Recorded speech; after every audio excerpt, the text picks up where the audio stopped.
ये किताब रोशन की आयतें हैं। हमने इस कुरान को अरबी में नाजिल किया है ताकि तुम लोग समझ सको।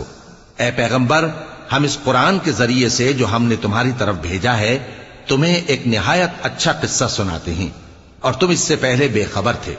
जब यूसुफ ने अपने वालिद से कहा कि अब्बा, मैंने ख्वाब में 11 सितारों और सूरज और चांद को देखा है, देखता क्या हूं कि वो मुझे सजदा कर रहे हैं।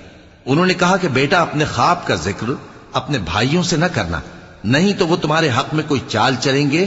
कुछ शक नहीं कि शैतान इंसान का खुला दुश्मन है। और इसी तरह अल्लाह तुम्हें बरगुजीदा व मुमताज करेगा और ख्वाब की बातों की ताबीर का इल्म सिखाएगा। और जिस तरह उसने अपनी नेमत पहले तुम्हारे दादा पर दादा इब्राहिम और इसहाक पर पूरी की थी, उसी तरह तुम पर और औलाद याकूब पर पूरी करेगा। बेशक तुम्हारा परवरदिगार सब कुछ जानने वाला है, हिकमत वाला है।